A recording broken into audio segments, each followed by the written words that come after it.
ಅವ್ರಿಗೆ ಒಂದು ಸ್ವಲ್ಪ ಕೈಗೆ ಮತ್ತು ಮೂಗಿಗೆ ಪೆಟ್ಟಾಗಿದ್ದರಿಂದ ಭಾಳಷ್ಟು ರಕ್ತಸ್ರಾವ ಆಗಿದೆ. ಹಾಗಾಗಿ ಸ್ವಲ್ಪ ಎಡಗೈ ಭುಜಕ್ಕೇನೋ ಒಂದು ಸ್ವಲ್ಪ ಪೆಟ್ಟತ್ತೈತಿ.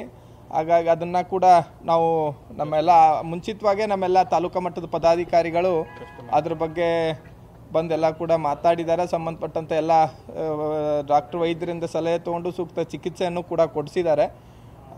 ಹಾಗಾಗಿ ನಾವು ಕೂಡ ನಾಳೆ ನಾರಾಯಣಗೌಡರು ಬರ್ತಾ ಇರೋದ್ರಿಂದ ಆ ಒಂದು ತಯಾರಿ ಒಳ್ಳಿದ್ದು. ಅದಕ್ಕೆ ಈಗ ನಾಳೆ ನಾರಾಯಣಗೌಡರ ಗಮನಕ್ಕೂ ಈಗ ಆಲ್ರೆಡಿ ಇದು ಬಂದಿದೆ, ಈ ಮುಂಚಿತವಾಗಿ ಇದು ನಾರಾಯಣಗೌಡರ ಗಮನಕ್ಕೆ ಬಂದಿದೆ. ಅವರು ಕೂಡ ಇಲ್ಲಿ ಬರುವಂಥ ಸಾಧ್ಯತೆ ಇದೆ. ಬಂದು ನಮ್ಮ ಕಾರ್ಯಕರ್ತರನ್ನ ಭೇಟಿಯಾಗಿ ಕುಶಲೋಪರಿಯನ್ನು ವಿಚಾರಿಸಿ ಮುಂದಿನ ದಿನಮಾನಗಳಲ್ಲಿ ನಾರಾಯಣಗೌಡರು ಇದ್ರ ಬಗ್ಗೆ ಮಾತಾಡಿ ಯಾವ ಒಂದು ನಿರ್ಧಾರ ನಾರಾಯಣಗೌಡರು ನಮಗೆ ಕೊಡ್ತಾರೋ, ಯಾವ ಒಂದು ಆದೇಶವನ್ನು ಕೊಡ್ತಾರೋ ನಾವು ಅದಕ್ಕೆಲ್ಲ ಬದ್ಧರಾಗಿರ್ತೀವಿ. ಮುಂದಿನ ಹೋರಾಟಕ್ಕೆಲ್ಲ ಕರವೇ ಕಾರ್ಯಕರ್ತರು, ಕರವೇ ತಂಡ ತಯಾರಾಗಿರ್ತದೆ ಅಂತ ಹೇಳ್ತೀವಿ. ನಾಳೆ ಕಾರ್ಯಕ್ರಮ ಏನೇನು? ನಾಳೆ ಬೆಳಗ್ಗೆ ನಾರಾಯಣಗೌಡರು ಬೆಳಗಾವಿಗೆ ಬರೋದ್ರಿಂದ ಜಿಲ್ಲೆಯ ಎಲ್ಲ ಕಾರ್ಯಕರ್ತರು, ಪ್ರಮುಖ ಪದಾಧಿಕಾರಿಗಳೆಲ್ಲ ಬಂದು ಬೆಳಗ್ಗೆ 11:30 ಚೆನ್ನಮ್ಮ ವೃತ್ತದಲ್ಲಿ ಪಾಲ್ಗೊಂಡು ಚೆನ್ನಮ್ಮ ಮೂರ್ತಿ ಮಾಲಾರ್ಪಣೆ ಮಾಡೋದ್ರ ಮುಖಾಂತರ ಪಂತ ಬಾಳೆಕುಂದ್ರಿ ಚಲೋ ಕಾರ್ಯಕ್ರಮ ಇಟ್ಕೊಂಡಿದ್ದೀವಿ. ಎಲ್ಲಿ ಕಂಡಕ್ಟರ್ ಮೇಲೆ ಹಲ್ಲೆ ಮಾಡಿದಾರೋ, ಕನ್ನಡಿಗರ ಮೇಲೆ ಹಲ್ಲೆ ಮಾಡಿದಾರೋ, ಕನ್ನಡಿಗನ ಅವಮಾನ ಮಾಡುವಂಥ ಕೆಲಸವನ್ನು ಯಾವ ಸ್ಥಳದಲ್ಲಿ ಮಾಡಿದಾರೋ ಅದೇ ಸ್ಥಳಗಳಿಗೆ ಹೋಗಿ ಕನ್ನಡಿಗರ ಶಕ್ತಿ ಪ್ರದರ್ಶನ ಮಾಡ್ತೀವಿ. ಕನ್ನಡಿಗರು ಸರಿಯಾಗಿ ಉತ್ತರವನ್ನು ಕೊಡಬೇಕನ್ನುವಂಥದ್ದು ನಾವೆಲ್ಲ ತೀರ್ಮಾನ ಮಾಡಿದ್ದೀವಿ. ನಮ್ಮ ನಡೆ ಬಾಳೆಕುಂದ್ರಿ ಕಡೆ ಅಂತ ನಾವು ಈ ಸಂದರ್ಭದಲ್ಲಿ ಉಸ್ತುವಾರಿ ಸಚಿವರು ಸತೀಶ್ ಜಾರಕಿಹೊಳಿ ಅವರು ಮನವಿ ಮಾಡಿದ್ದಾರೆ ಕರವೇ ಬಳಿ. ಏನಂದ್ರೆ ಯಾರು ಬರಕ್ಕೆ ಹೋಗಬೇಡಿ, ಪೊಲೀಸರಿಗೆ ಬಿಟ್ಟುಬಿಡಿ, ಪೊಲೀಸರು ಕ್ರಮ ಕೈಗೊಳ್ತಾರೆ, ಇದರಿಂದ ಮತ್ತೆ ಕಿಚ್ಚು ಹಾಗೆ ಗೊತ್ತುತ್ತೆ ಅಂತ.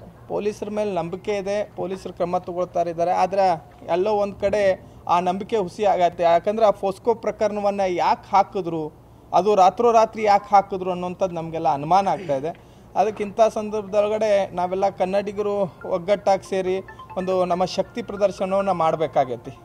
ಇಲ್ಲಿ ಬೆಳಗಾವಿ ಒಳಗಡೆ ಪ್ರತಿ ಸಲ ಇದೆ, ಕನ್ನಡ ಬಾವುಟ ಹಾರಿಸಿದ್ರೆ ಹೊಡಿತಾರೆ, ಕನ್ನಡದ ಹಾಡುಗಳನ್ನು ಹಾಕಿದ್ರೆ ಹೊಡಿತಾರೆ, ಕನ್ನಡಿಗರು ಎಲ್ಲೋ ಭಾವಚಿತ್ರ ಸಂಗೊಳ್ಳಿ ರಾಯಣ್ಣ ಚೆನ್ನಮ್ಮನ ಭಾವಚಿತ್ರಗಳನ್ನು ಇಟ್ಟು ಪೂಜೆ ಮಾಡಿದ್ರೆ ಧಮಕಿ ಹಾಕ್ತಾರೆ. ಇವತ್ತು ಕನ್ನಡ ಮಾತಾಡಂದಿದ್ದಕ್ಕೆ ಹಲ್ಲೆ ಮಾಡ್ತಾ ಇದ್ದಾರೆ.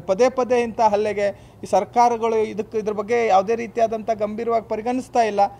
ಅವರು ಸರಿಯಾಗಿ ಈ ರೀತಿ ಅವ್ರೇನಾದರೂ ಗಂಭೀರವಾಗಿ ಒಂದ್ಸರಿ ಕಾನೂನಾತ್ಮಕವಾದಂಥ ಶಿಕ್ಷೆಯನ್ನು ಕೊಟ್ಟರೆ ಎಲ್ಲೋ ಬೆಳ್ಳನಿಕೆ ಎಷ್ಟಿರುವಂಥವ್ರು ಇಂಥದನ್ನು ಕೃತ್ಯ ಮಾಡ್ತಾ ಇದ್ದಾರೆ. ಇಲ್ಲಿ ಇಡೀ ಸಂಪೂರ್ಣವಾಗಿ ಕಾನೂನು ಸುವ್ಯವಸ್ಥೆ ಹದಗೆಡಿಸುವಂಥ ಕೆಲಸ ಬೆಳ್ಳನಿಕೆಯಷ್ಟು ಬೆಳಗಾವಿಯಲ್ಲಿ ಇಟ್ಕೊಂಡು ಮಾಡ್ತಾ ಇದ್ದಾರೆ. ಅಂಥವ್ರ ಮೇಲೆ ಶಿಕ್ಷೆಯಾಗಿ ಅಂಥವ್ರ ಮೇಲೆ ಗುಂಡಾ ಕಾಯ್ದೆ ಅಡಿ ಪ್ರಕರಣವನ್ನು ದಾಖಲಿಸಿ ಗಡಿಪಾರು ಮಾಡಿದ್ರೆ ಇಂಥದ್ದು ಆಗೋದೇ ಇಲ್ಲ. ಒಬ್ಬರಿಗೆ ನೀವು ಮಾಡ್ರಿ, ಯಾರು ಕೂಡ ಇಂಥದ್ದು ಮಾಡೋಕ್ಕೆ ಬರುವುದಿಲ್ಲ.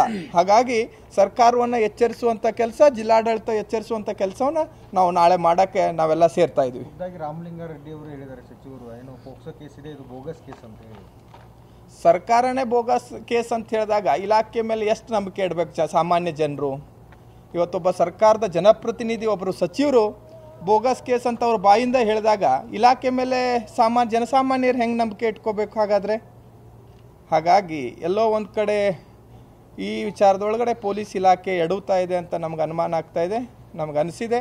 ಹಾಗಾಗಿ ಇನ್ನು ಮುಂದಿನ ದಿನಮಾನಗಳಲ್ಲಿ ಅಂಥದ್ದು ಆಗಬಾರ್ದು ಅನ್ನೋ ಕಾರಣಕ್ಕೆ ನಾವೆಲ್ಲ ಕೂಡಿ ನಾಳೆ ಒಂದು ಸರ್ಕಾರಕ್ಕೆ ಒಂದು ಸಂದೇಶವನ್ನು ಕಳಿಸ್ಲಿಕ್ಕೆ, ನಮ್ಮ ಕನ್ನಡದ ವಿರೋಧಿಗಳಿಗೆ, ನಾಡದ್ರೋಹಿಗಳಿಗೆ ಒಂದು ಸಂದೇಶವನ್ನು ಕಳಿಸ್ಲಿಕ್ಕೆ ಕರ್ನಾಟಕ ರಕ್ಷಣಾ ವೇದಿಕೆ ನಾಳೆ ಎಲ್ಲರೂ ಒಂದು ಕಡೆ ಸೇರಿ ಸರಿಯಾದ ಒಂದು ಉತ್ತರವನ್ನು ಕೊಡೋಕ್ಕೆ ನಾವೆಲ್ಲ ತಯಾರಾಗಿದ್ದೀವಿ. ಅನುಮತಿ ಕೊಟ್ಟಿದ್ದಾರೆ ಸರ್? ನಾಳೆ ಅನುಮತಿಯನ್ನು ಕೊಟ್ಟಿದ್ದಾರೆ.